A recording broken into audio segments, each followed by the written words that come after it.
Retomamos então as nossas reflexões a respeito do marxismo cultural, mentalidade revolucionária e os seus efeitos dentro da igreja. São as raízes filosófico-culturais da realidade que nós vivemos tão intensamente dentro da Igreja Católica com a teologia da libertação. Como nasceu a teologia da libertação, como é que ela se tornou parte do nosso dia a dia, como é que ela é o ar que nós respiramos. É isso que nós estamos tentando investigar. Pois bem, na palestra passada, para retomar a linha do nosso raciocínio, na palestra passada nós vimos que o marxismo clássico, o marxismo de Marx, os marxistas costumam, os estudiosos de Marx costumam fazer uma distinção entre o marxismo, o pensamento marxista e o pensamento marxiano. O pensamento marxiano é o pensamento do próprio Karl Marx, pessoa biográfica, não é? E o marxismo já é uma coisa muito maior do que o próprio Marx. Então, o próprio pensamento marxiano, o próprio pensamento de Karl Marx já havia identificado que havia uma problemática cultural na alienação do proletariado, quando ele diz que a religião é o ópio do povo. Mas isso foi analisado de forma mais sistemática por um pensador chamado Antônio Gramsci, que teve que viver a crise teórica do comunismo após a Primeira Guerra Mundial. A crise teórica do comunismo, só para vocês entenderem, gerou duas realidades bem distintas. Uma foi o fascismo, que é filho legítimo do comunismo, ou então filho bastardo, como queira chamar, né? Mas em todos os casos é filho do comunismo. E o marxismo cultural. Como é que aconteceu isso? Vejam. Existe uma coisa muito importante no marxismo que os senhores precisam ter sempre em mente, senão não vão entender nada nunca. Que é o seguinte: se vocês quiserem entender o marxismo, vocês devem compreender que não existe verdade. Ok? Não existe verdade. Enquanto vocês estiverem fixados, tá? Estou ensinando vocês a serem bons marxistas. Enquanto vocês estiverem fixados nesta tara, nesta estupidez atávica, de que existe uma verdade, que vocês precisam ser coerentes e devem ser lógicos, vocês jamais serão bons marxistas. Se vocês querem ser bons marxistas, vocês devem esquecer a verdade. Ou seja, como é que um marxista vê o mundo? Existe um substrato do mundo real que é irracional. O mundo é irracional. Ok? E vejam que isso é de uma coerência profunda, porque se Deus não existe, é evidente que o mundo não pode ser racional. Porque para que houvesse cosmos, ou seja, ordem racional, deveria haver um intelecto criador. Não é? Se eu vejo ordem na natureza, algum intelecto pôs esta ordem. Isso é uma realidade, não é? Que todo mundo enxerga. O que acontece é que a visão tradicional de que esta ordem que está aí foi uma ordem criacional, ou seja, uma ordem que foi colocada aí pelo Logos divino, esta ideia veio abaixo por obra e graça de um cristão piedoso, devoto, beato, chamado Immanuel Kant. Kant é um desses cristãos que, ou ingenuamente, ou por safadeza deliberada, não sei qual dos dois, porque isso daí quem vai julgar é Deus, eu não julgo consciências, eu estou julgando somente aquilo que ele fez externamente, condenou a cultura ocidental à destruição. Por quê? Porque para Kant, senhores filósofos, vamos recordar um pouco, para Kant, o que está lá fora, o mundo em si, não é? O noúmeno, a coisa em si, ela é irracional, caótica, desconhecida. O que é que realmente existe lá fora nós não sabemos. O que nós temos acesso é a coisa para mim, ou seja, o fenômeno, aquilo que se me aparece, phainomai, e isto que me aparece é obra e graça de um intelecto, mas não é o intelecto criador de Deus, é o meu intelecto. As minhas categorias mentais é que criam esta ordem. Ou seja, quando Kant dá esse passo, meu irmãozinho, acabou tudo. Esquece. Entende? Se você der esse passo kantiano, então, por favor, senhores, parem com esta estupidez de querer conciliar o pensamento kantiano com o cristianismo, porque isso é absolutamente irrecuperável. É um negócio que não tem sentido. Ou seja, mas Kant era cristão. Tudo bem, meu irmão, eu não estou aqui querendo saber o que é que o pensamento, o que é que ele era intimamente na devoção do seu pietismo protestante. O que me interessa não é a biografia kantiana, o que me interessa é o que ele escreveu na Crítica da Razão Pura, que foi o que mudou o destino do Ocidente. Ou seja, para Kant, a ordem da física newtoniana, que era, na verdade, o que ele queria salvar, a física de Newton. Kant era um grande admirador de Newton. A ordem que eu vejo na física, que tudo funciona, não está lá fora, não está no noúmeno, na coisa em si. Não, esta ordem não foi colocada lá pelo Criador que tudo fez de forma ordenada e racional. Não, essa ordem eu a impus à realidade pelo meu intelecto.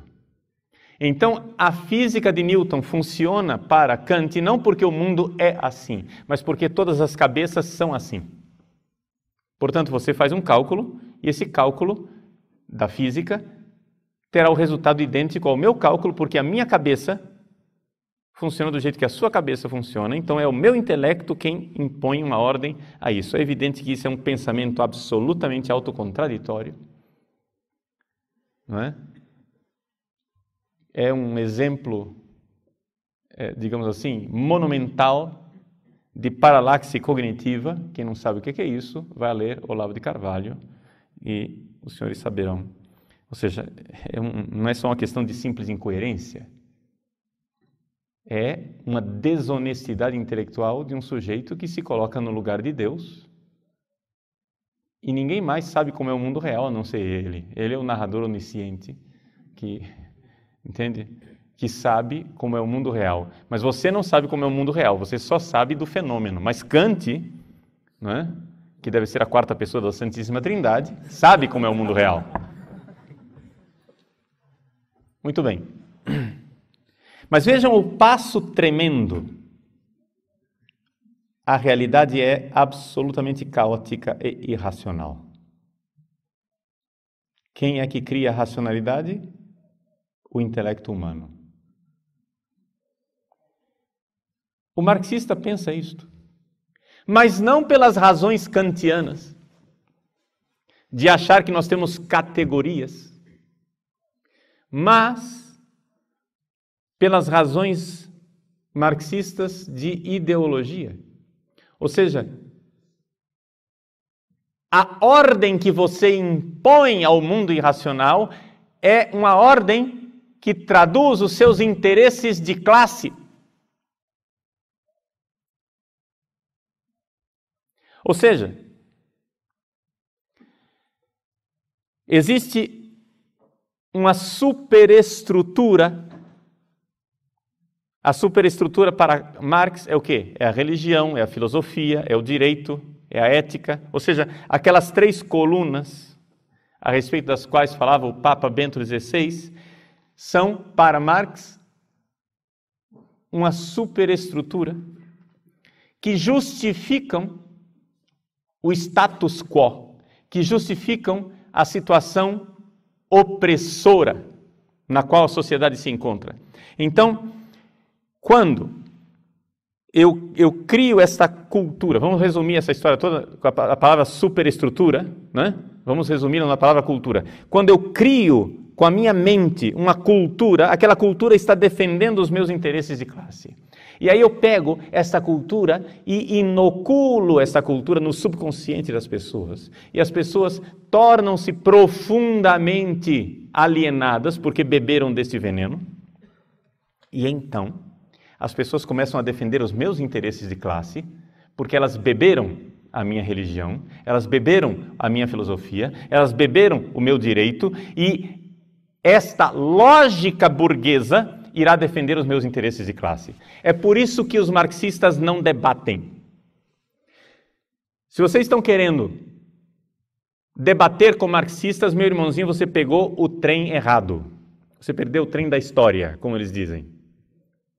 Por quê? Porque enquanto nós, escolásticos, estamos querendo debater com eles, eles não querem minimamente debater. Por quê? Porque se eles começarem a debater com você, eles estão entrando na sua lógica burguesa e eles perderão. O que um marxista faz não é debater, o que ele faz é denunciar a lógica burguesa. Um exemplo bem claro para vocês. Em 1995, eu era professor numa universidade em Campo Grande, Mato Grosso do Sul, e eu fui convidado para ser palestrante numa semana filosófica, como eu estou fazendo aqui, né, num congresso teológico. Então, estava lá fazendo uma palestra sobre filosofia. Não me lembro exatamente o tema. Acontece que, no intervalo, foi aberto para as perguntas e veio um barbudinho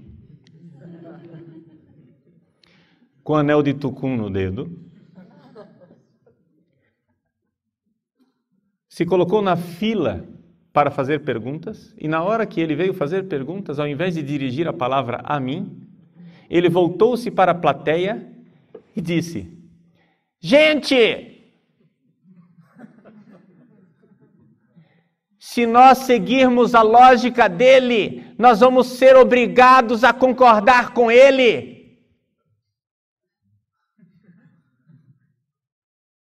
Isso é uma lógica burguesa.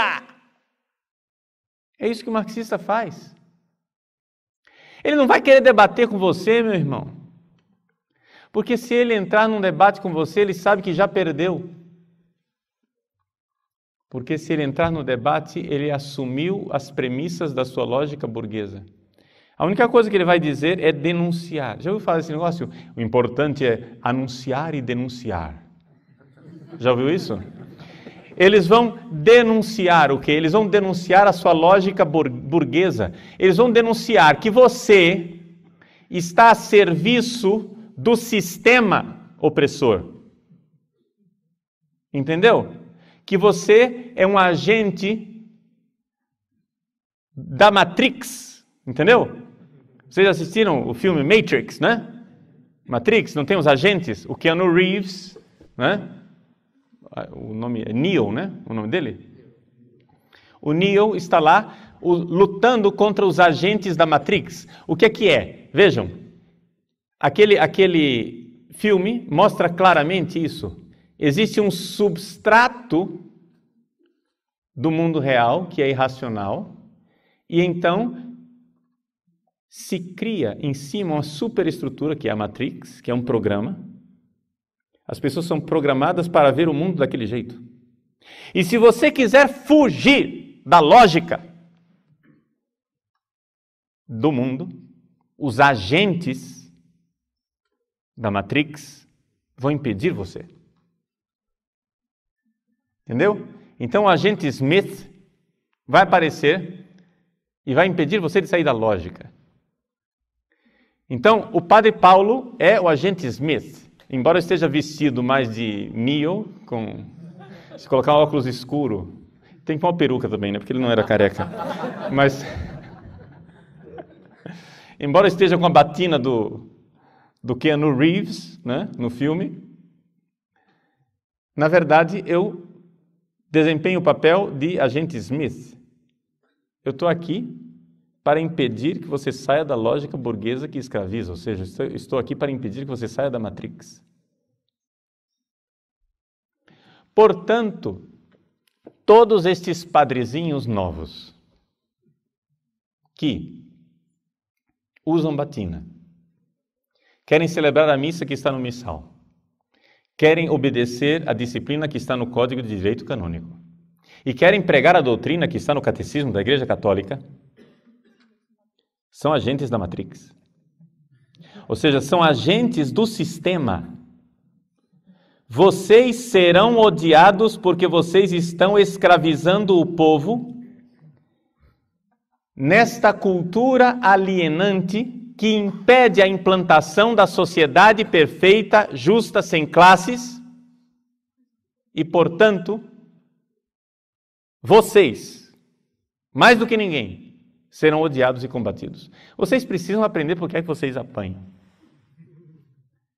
Entende? Porque a gente acha assim, puxa vida, não foram eles quem disseram que o hábito não faz um monge, por que é que o importante não é o hábito? O importante não é o hábito, o importante não é o hábito. Bom, se importante não é o hábito, me deixa em paz com a minha batina se ela não é importante. É ou não é verdade? Me deixa em paz com a minha batina? Se o hábito não é importante, para que você fica brigando por um pedaço de pano? Porque eu não estou brigando, eu estou usando.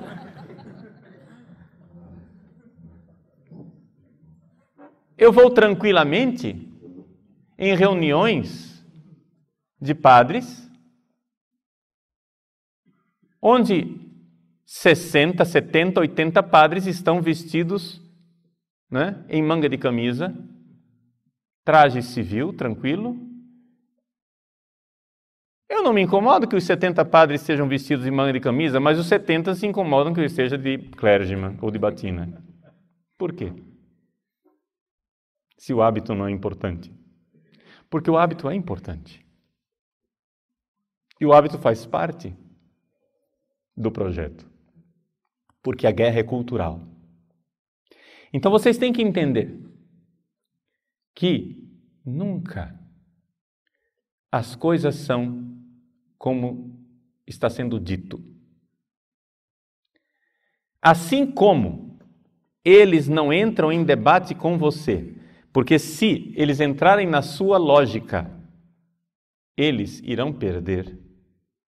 Assim também é necessário que você entenda que é tempo perdido você entrar num debate com eles de lógica aristotélico-tomista, porque este debate não irá levar a lugar nenhum. Por quê? Porque o debate, aquilo que Platão chamava de dialética, aqui a palavra dialética não tem nada a ver com aquilo que Hegel chama de dialética, tá? Porque a dialética clássica, filosófica, tem um pressuposto.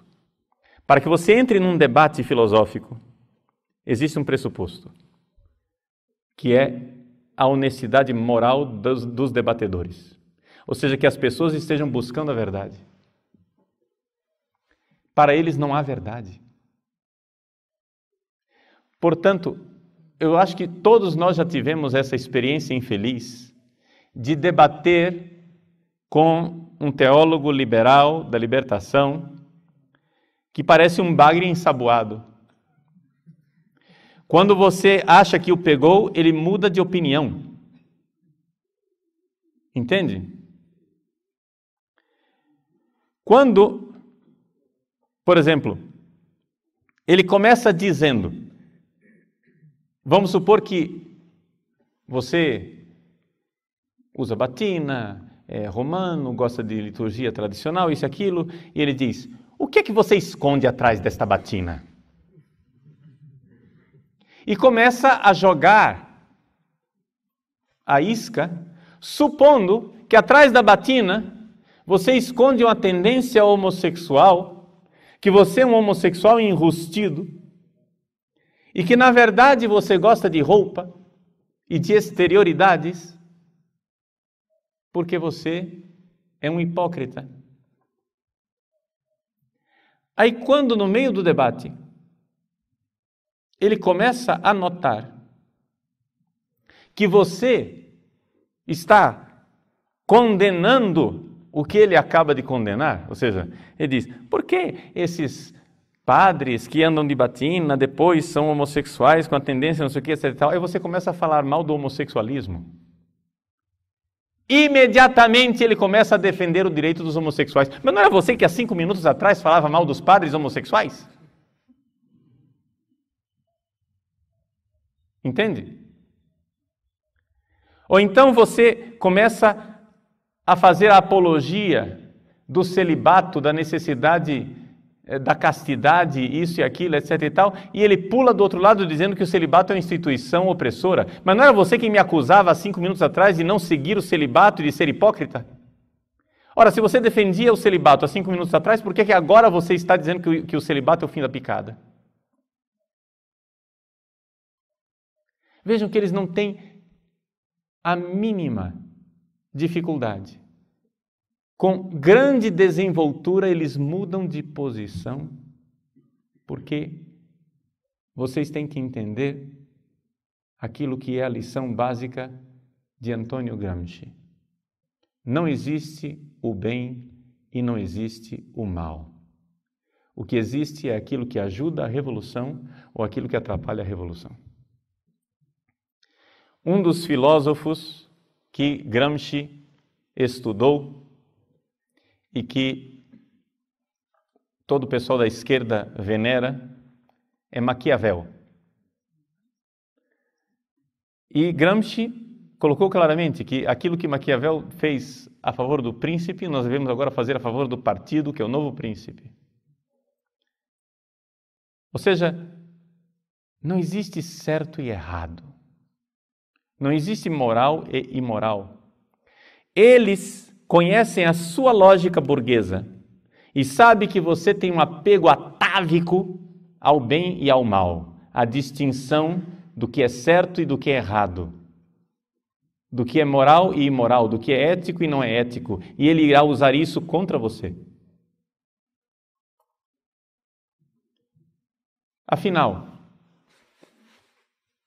os comunistas são contra ou a favor do homossexualismo? Depende.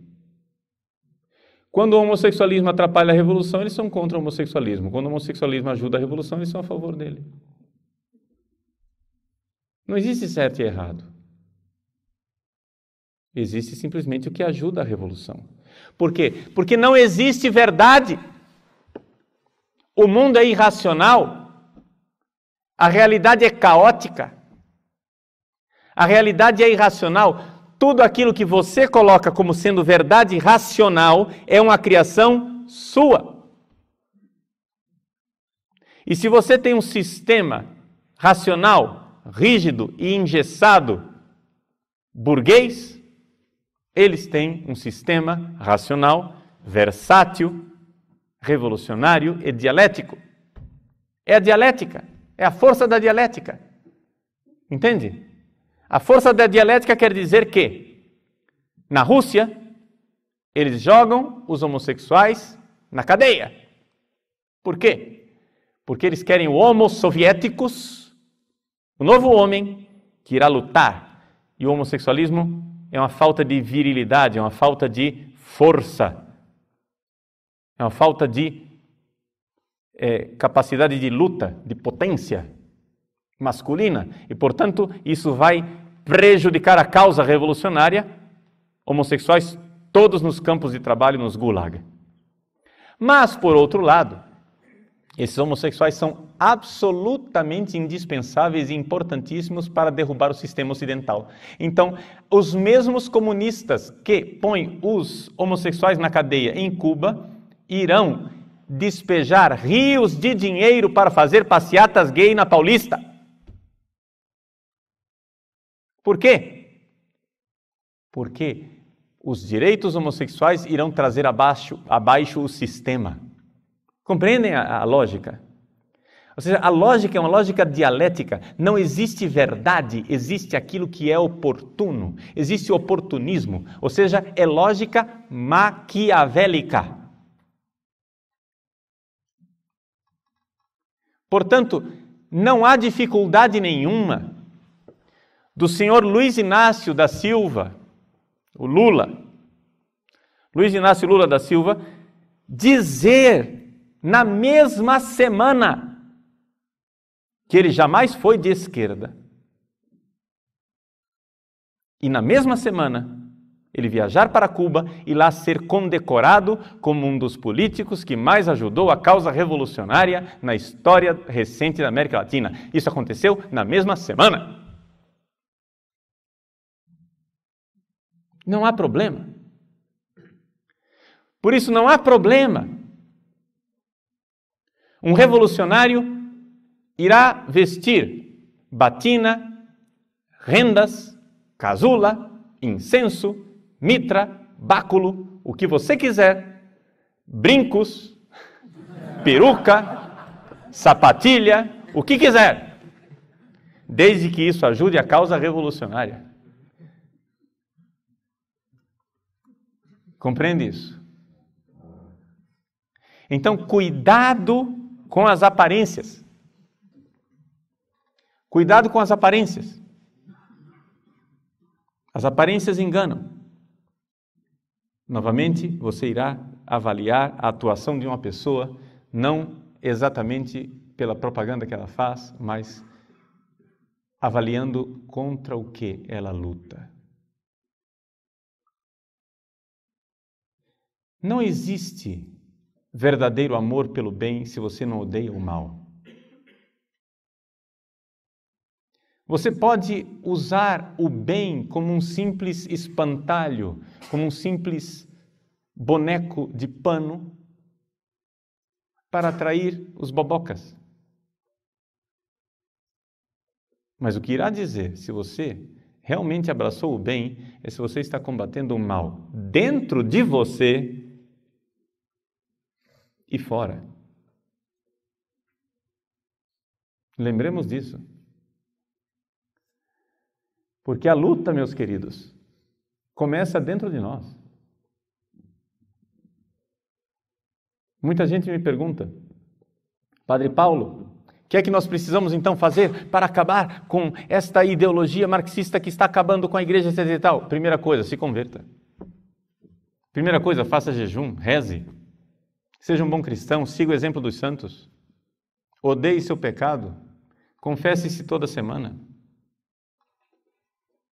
Viva uma vida ascética. Faça penitência. Odeie o seu próprio pecado.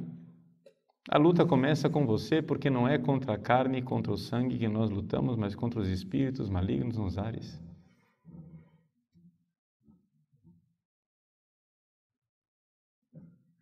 Comece mudando de vida. Porque não adianta nada, meu irmão. Se você usa batina de manhã para celebrar missa e de noite você está de gravata vermelha numa boate gay, você está ajudando a causa revolucionária. Você está ajudando a destruir a igreja. Não é uma questão de folclore.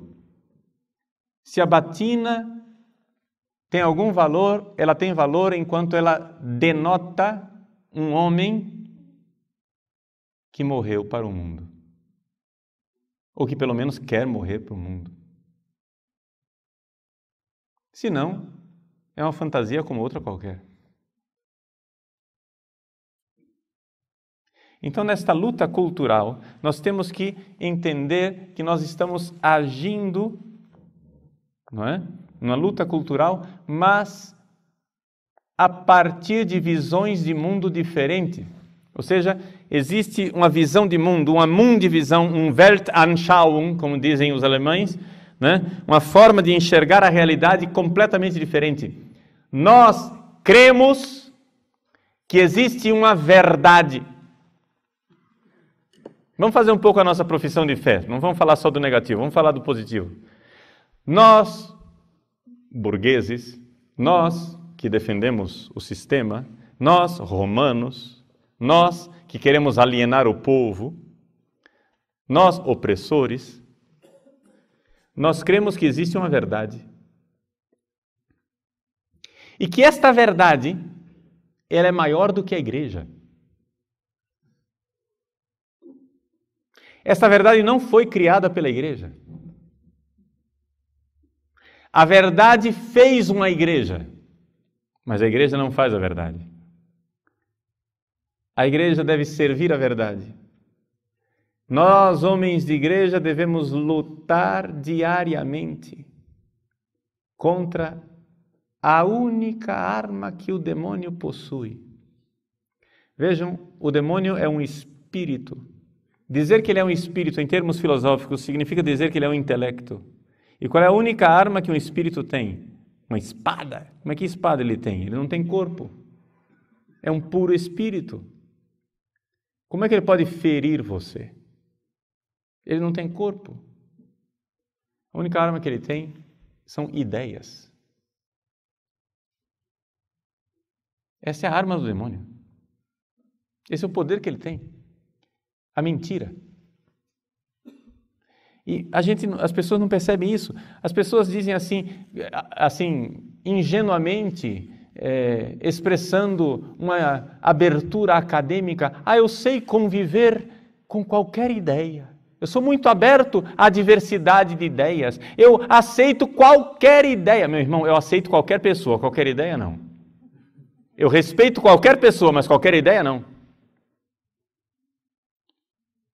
O que tinha Hitler a não ser ideias? E que ideias bonitas ele tinha? E o que ele fez com a história do planeta? Compreende? A arma de Satanás são ideias. Ele sugere ideias. Vai ser legal. Você vai gostar. Você vai ser feliz. É somente isso que ele faz. Ele te dá ideias. Só que existem ideias más. Existem ideias que não têm o direito de existir. As pessoas que têm essas ideias estúpidas têm o direito de existir. Entendeu?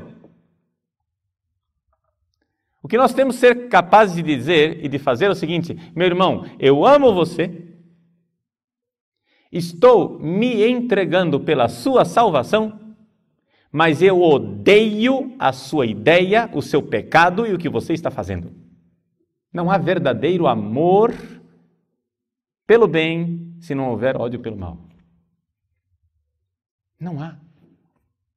Como é possível uma mãe amar o seu filho, drogado, dependente químico, e amar as drogas? Não é possível.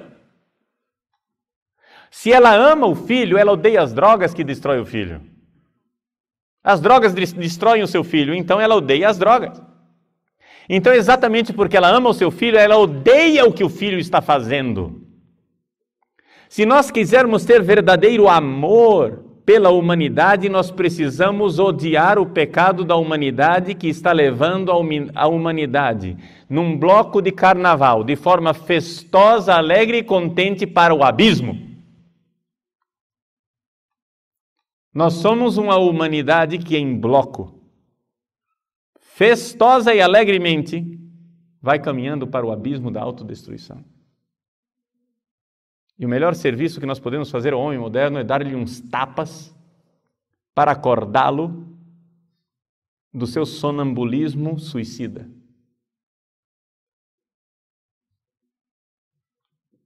Por isso, uma das coisas que nós iremos aprender nesses dias é uma das armas fundamentais desta revolução cultural, uma das coisas que eles fizeram é, com ideias, incutir na cabeça dos cristãos de que o cristão não odeia nada, de que o cristão não luta, que guerra é coisa ruim. Portanto, nós somos pela paz, nós somos pacifistas, nós não queremos lutar nunca, jamais, em hipótese alguma. Essa é uma das armas culturais que eles incutiram em nosso coração. E é vencedora. Só que acontece o seguinte, meu irmão, como diz Paulo VI, e Paulo VI disse isso nas Nações Unidas, nós somos pacíficos, mas não somos pacifistas. O cristão não defende a paz, custe o que custar. Ele defende a justiça. Porque existe uma paz assassina. Existe uma paz injusta, uma paz destruidora. Quando um ladrão entra na sua casa, mata o seu pai, violenta a sua mãe e está para estuprar a sua irmãzinha, você vê aquela cena e quer dialogar com ele. Olha, eu sou um homem muito dialogante, eu gosto muito, eu acho que nós estamos divergindo em ideias.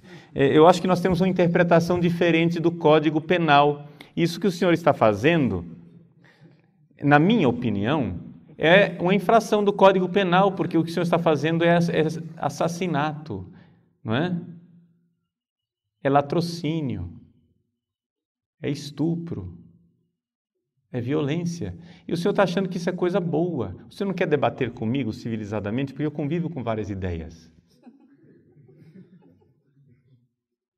Meus irmãos, estes senhores entram na nossa igreja, pisam em cima daquilo que nós mais amamos, destroem o nosso credo, estupram a nossa liturgia, acabam com a disciplina eclesiástica, vilipendiam o sacerdócio católico, e nós temos que respeitar esse tipo de loucura. Ora, eu posso até respeitar você, mas o que você está fazendo eu odeio de todo o meu coração e irei lutar e falar mal do que você está fazendo. Saiba disso. Irei dar a minha vida. Porque é necessário. Se eu amo a minha família, eu irei lutar com aquele agressor que entra na minha casa para destruir aquilo que eu mais amo. Não necessariamente por ódio ao agressor, mas por ódio ao que ele está fazendo. Se eu puder poupar-lhe a vida, pouparei. Mas se no meio do embate, por legítima defesa, eu tirar a vida dele, paciência, eu vou fazer o quê? Estou dando um exemplo, né? Portanto, dentro da igreja é necessário que nós compreendamos que existem duas visões de mundo completamente diferentes. Para eles não existe verdade, para eles não existe certo ou errado, para eles existe aquilo que é revolucionário ou não, ou contra-revolucionário. Para nós, ao contrário, existe a verdade. A verdade à qual nós devemos nos submeter. A verdade que nós iremos lutar para obter no nosso dia a dia, porque, meus queridos, Jesus disse que a verdade liberta, mas ele nunca disse que a verdade ia ser agradável. No mais das vezes, a verdade é extremamente desagradável, dura de ser ouvida e nós precisamos quase que fazer violência a nós mesmos para aceitá-la. Porque quando nós descobrimos a verdade sobre a nossa miséria, nós gostaríamos a todo custo de evitá-la. A capacidade que nós temos de mentir para nós mesmos é imensa. Então, meu irmão, Nós cremos que existe uma verdade, nós queremos lutar para compreender essa verdade cada vez mais, para servi-la, porque a verdade se fez carne, habitou entre nós, está entre nós. A verdade vive hoje no seu corpo, que se chama igreja. O corpo de Cristo é a igreja. E nós queremos entrar nesse corpo cada vez mais, e a nossa luta diária é para pertencer cada vez mais ao corpo de Cristo, ou seja, para gerar em nós o próprio Cristo que nos faz membros desse corpo. Ou seja, essa é a nossa luta diária. A nossa luta diária é o seguinte, é que existe em nós a fronteira da igreja. Existe em nós muita coisa que já faz parte da igreja, mas existe também dentro de nós a área de missão. Existe dentro de nós alguma coisa que tem que ser convertida. Existe dentro de nós algo que temos que lutar para que venha para a verdade. Então é esta a realidade. Vejam que são duas mentalidades completamente diferentes. O revolucionário, ele já sabe o que ele quer. Ele irá usar qualquer meio para obter isso, mesmo que seja a mentira. Nós sabemos que o que nós queremos é o que Deus quer e iremos passar a nossa vida inteira estudando, buscando, querendo nos adequar na obediência dessa verdade que sabemos que está em Deus, mas não está necessariamente em nós. São duas atitudes bem diferentes.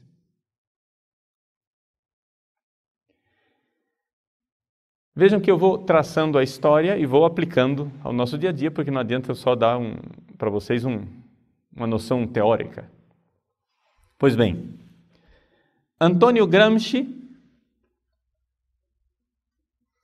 então, colocou como projeto para a implantação do socialismo e do marxismo a destruição lenta, gradual, anônima, invisível e imperceptível da cultura ocidental. É necessário destruir a cultura ocidental.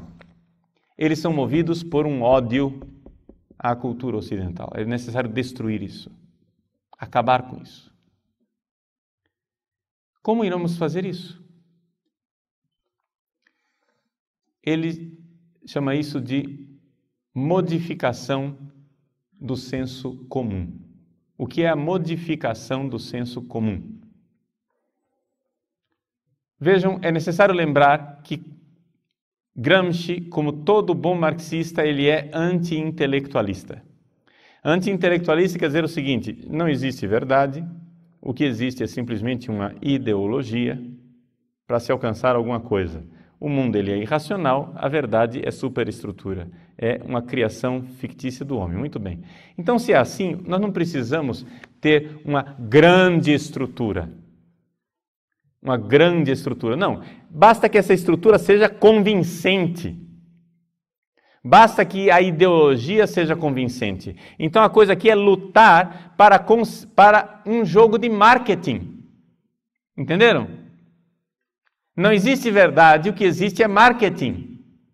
Por exemplo, por que eu disse para vocês que o fascismo foi um filho bastardo do comunismo? Porque Mussolini e Hitler, que queriam as mesmas coisas que Lenin e Stalin queriam, ou seja, eles queriam o quê? Queriam uma sociedade que não houvesse mercado livre, queriam uma sociedade onde houvesse justiça, queriam uma sociedade onde houvesse igualdade, eles queriam as mesmas coisas. Queriam um Estado forte que implantasse isso através de uma ditadura totalitária, eles queriam as mesmas coisas.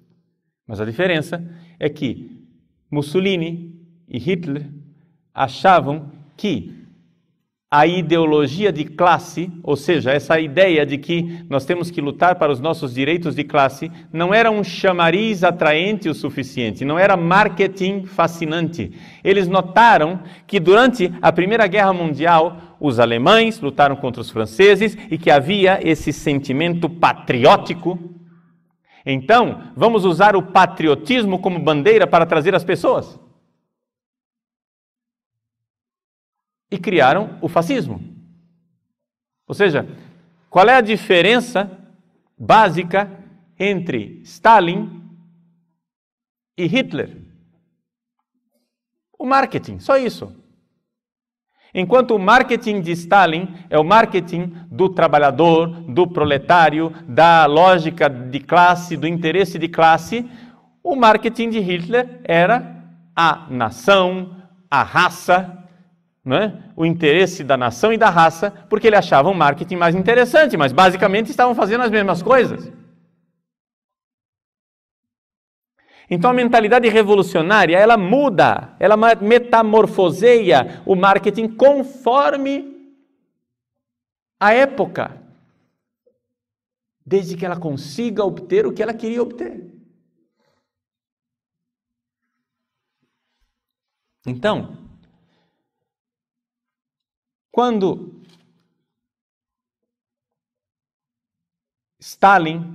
Lenin e Stalin pretenderam implantar o socialismo através de uma sociedade ateia, perseguindo a igreja. Agora, os novos marxistas, do marxismo cultural atual, descobriram que é um mau negócio esse marketing de perseguir a igreja. Porque quando você perseguir a igreja, você sempre terá pessoas de bem, pessoas de Deus que irão se opor a isto. Se você se opõe frontalmente à igreja, você vai ter claramente opositores e você não vai conseguir. Quanto mais cristãos você mata, mais mártires você cria. E quanto mais mártires você cria, mais forte fica o movimento cristão. É um negócio contraproducente. Então vamos fazer o seguinte. Vamos entrar na igreja. Vamos fazer nós a nossa igreja. Vamos entrar na igreja e mudá-la desde dentro. Ora, o que é a igreja católica tradicional? É uma instituição hierárquica com uma economia sacramental. Entendam a palavra economia aqui, os filósofos, por favor, aprendam com os teólogos que a palavra economia não tem nada a ver com dinheiro. Economia quer dizer, nesse caso aqui, não é? Uma série de ações onde Deus age na história para nos salvar, ok? Economia em teologia é tudo aquilo que Deus faz na história para nos salvar, para nos levar para a casa do Pai. Isso é economia. Pois bem, a Igreja Católica é uma instituição hierárquica com uma economia sacramental que tem por finalidade última nos levar para o céu. Isso é a Igreja Católica. Ora, vamos mudar a natureza da Igreja Católica. Transformá-la numa sociedade igualitária, não hierárquica. Onde não haja uma economia sacramental, mas haja uma luta social, cultural, um marketing, para transformar numa engenharia social a sociedade e implantar um paraíso aqui. Aqui, imanente.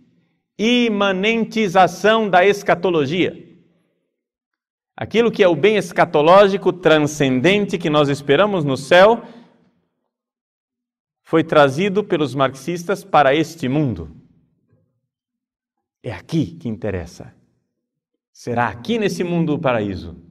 E nós precisamos então fazer com que a igreja seja uma sociedade igualitária que implante, por método de engenharia social, um paraíso terrestre, uma terra sem males, o reino. Vejam a metamorfose, vejam a alquimia dessas pessoas. Vejam como eles conseguiram, desde dentro, transformar a igreja. Enquanto antigamente todo marxista abominava a religião, hoje, pelo movimento do marxismo cultural, eles descobriram que não conseguirão implantar a sua sociedade se eles não conseguirem transformar a religião em uma força socialista. É por isso que, então, quando o Papa João Paulo II, em visita à América Central, encontrou o padre Ernesto Cardenal, que se fez ministro de um governo comunista. Ao descer do avião, o Papa João Paulo II fez uma das cenas históricas mais marcantes da recente historiografia eclesiástica. Ele desceu do avião, padre Ernesto Cardenal, vestido de leigo, de boina, de barba, se ajoelhou para beijar a mão do Papa. O Papa, então, ali mesmo, na frente das câmeras de televisão, lhe dirigiu uma reprimenda com o dedo em riste, fazendo gestos de repreensão para que ficasse bem claro para todas as câmeras e todo mundo que assistisse que aquilo não era uma conversa amigável.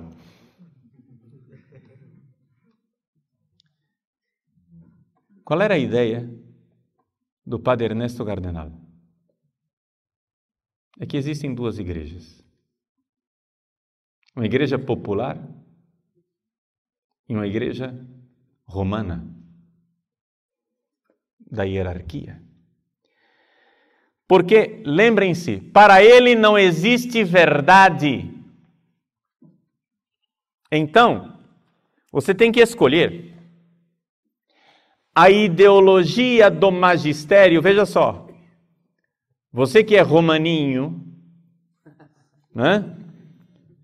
Você que é papista, romaninho, você saiba isso.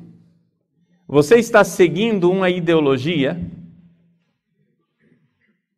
que é a ideologia do magistério. Não existe verdade. Existe uma superestrutura de uma ideologia magisterial romana, imperialista, opressora, que mantém o povo acorrentado. E enquanto você permanecer nesse romanismo, você está servindo ao sistema. Esta é a igreja a qual você pertence. E existe uma outra igreja, a igreja do padre Ernesto Cardenal, que é a igreja popular. Mas não sou eu quem digo isso é o que ele diz. Assim de claro. Uma igreja popular que, a verdade não existe. O que existe é a ideologia, que é instrumento de implantação da ideologia partidária, da verdade criada pelo partido. Então, meus caros, aqui está a realidade, não é? A realidade. Não existe verdade. O que existe é luta de classes. Compreendem isso? Então, quando vocês usam batina, vocês acham que estão fazendo uma coisa muito ingênua, mas vocês, na verdade, estão acorrentando o povo numa igreja hierárquica. Porque vocês estão se fazendo diferentes do povo. Enquanto a igreja, enquanto o padre, não é diferente do povo. O padre, quantas vezes você já ouviu essa frase? Olha, não se esqueça de suas origens. O que quer dizer essa frase? Você saiu do proletariado. Sua família é uma família pobre. Quando você, que saiu do proletariado, começa a usar calça social e começa a se vestir de burguês, você esqueceu as suas raízes, você esqueceu a classe que você representa, você esqueceu os seus interesses de classe e começou a defender os interesses de classe do opressor. E está servindo ao opressor. Você tem que entender o que está por trás dessas frases. Então, esta é a realidade. Para Gramsci não existe verdade. Ele é anti-intelectualista. Então, como é que nós vamos fazer para transformar o senso comum? Vou ensinar a vocês a serem bons gramscianos. Quem aqui for professor de seminário, aprenda como é que se perverte um seminarista. Você faz o seguinte. Eu sou professor de, sei lá, me diz uma matéria aí, por favor. Hein? Uma matéria teológica. Eucaristia. Muito bem. Eu vou ser professor de Eucaristia. Então, teologia sacramental, tratado a respeito da Eucaristia.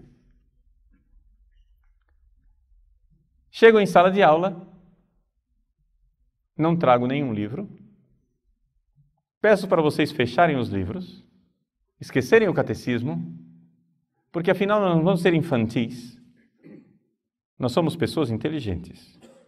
Então pense o que é Eucaristia. E os alunos começam a falar. Depois, outra coisa, essa posição que nós estamos aqui, eu sentado na cátedra e vocês aí, sentados em cadeiras, eu estou falando para vocês e impondo minhas ideias? Não, vamos nos sentar em círculo, onde nós somos todos iguais. E eu estou aqui somente como facilitador. Eu não vim aqui para ensinar nada a ninguém. E aí nós começamos a falar o que é que você acha da Eucaristia. Quando você diz alguma coisa a respeito da Eucaristia que seja revolucionária, a Eucaristia é a partilha do pão. Eu, como professor, enfatizo aquilo. Vejam, isso é importante o que ele está dizendo. Que observação inteligente. Você é perspicaz, você é muito crítico e você elogia e enche o ego daquele seminarista, ele se enche, né? É o balão, a vaidade. Não existe coisa melhor do que usar a vaidade das pessoas. Depois, um outro romaninho, vestidinho de calça social com a camisa abotoada até aqui, manga comprida, com o tercinho pendurado no bolso, diz: a Eucaristia é o sacrifício de Cristo na cruz. Mas você precisa ser mais crítico, meu filho. Você não pode... Veja a ingenuidade do que você está dizendo. Isso era o professor que não queria ensinar nada, hein? Ele não queria ensinar nada. Você é muito ingênuo. Porque veja, quando é que Jesus instituiu a Eucaristia? Foi na última ceia, era uma refeição. Que bobagem! A Eucaristia é uma refeição onde Jesus ensinou a partilha. A Eucaristia é serviço. Olha o que Jesus fez na Eucaristia. São João, por exemplo, dos 4 evangelistas, São João é o único evangelista que não tem um relato a respeito da instituição da Eucaristia, porque ele colocou o que no lugar? O lava-pés. A Eucaristia é isso, é serviço. É lavar os pés. E então assim você ri do que é tradicional, escarnece o que é a fé da igreja tradicional, colocando como não crítico, como ingênuo, enaltece aquilo que é revolucionário. os alunos voltam para casa sem praticamente ter aprendido nada de novo, mas com o senso comum invertido. Ou seja, você reforça o que no senso comum é revolucionário e você escarnece, faz pouco caso daquilo que é a fé da igreja tradicional. E se você fizer isso, você será um bom professor teórico, gramsciano, marxista. Compreendem? Você não precisa ser um grande intelectual. E isto é uma das razões pelas quais o sistema educacional brasileiro está absoluta e totalmente falido, porque as nossas universidades, todas, estão infiltradas de gramscismo. Você vai ensinar português na sala de aula. Para ensinar português hoje em dia, o que é que você faz? Você não entra com a gramática e ensina português. Você não ensina mais gramática, verbo, sujeito, complemento, objeto direto, adjunto nominal, restritivo, adjunto adverbial, verbo regência verbal, essas coisas. Nada disso, que bobagem! O português é para comunicar. Nós estamos aqui para fazer comunicação. Então você vai dar um texto para o aluno de um tema social que você queira debater e você vai debater política enquanto está sendo pago para ensinar português. Compreende? Porque você tem que ensinar o aluno a se expressar. E se o aluno falar português errado, não tem problema. Nós vai, nós vem, nós volta, nós quer. Isso daí não é português errado. Você tem que relativizar a coisa, é que ele não está usando a chamada norma culta. Mas isso não é a única forma de falar português. Tem várias formas de falar português. E assim você vai. Ou seja, é a lenta e gradual imbecilização de uma nação. Hoje, os nossos alunos chegam à universidade absolutamente analfabetos. Porque ao invés de aprender português, estavam aprendendo cartilha marxista.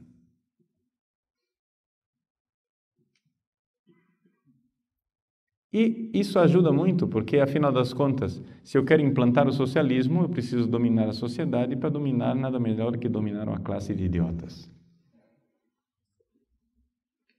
Então, eles são anti-intelectualistas, não querem absolutamente que você aprenda nada, que você estude nada, e se for para estudar, é para estudar do jeito que eles querem. Isto é o gramscismo, na prática. E quando eu vou descrevendo essas coisas aqui, sem que eu tenha vivido a sua vida, eu estou descrevendo alguns capítulos da sua vida em que você viveu na escola, na universidade e em tantos outros lugares. Não estou dizendo nada de novo, o que eu estou fazendo é colocar notas de rodapé naquilo que você viveu, para que você entenda que mesmo que você nunca tenha ouvido falar de Antônio Gramsci, você é um profundo conhecedor de Gramsci. Um profundo conhecedor prático, porque você foi vítima dele.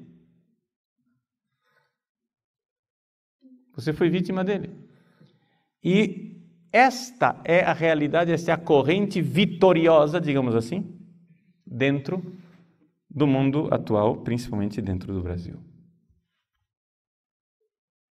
Então, um pouco, eu sei que a forma que eu estou expondo as coisas não é tão acadêmica no sentido de sistemática, etc., mas é que eu gosto muito de colocar os princípios e logo levá-los à prática, porque senão eu dou aqui uma aula teórica que você depois não sabe reconhecer no mundo real aquilo que eu estou dizendo. Então, acho que é muito mais interessante nós colocarmos os fundamentos básicos teóricos, filosóficos, e depois reconhecê-los na realidade.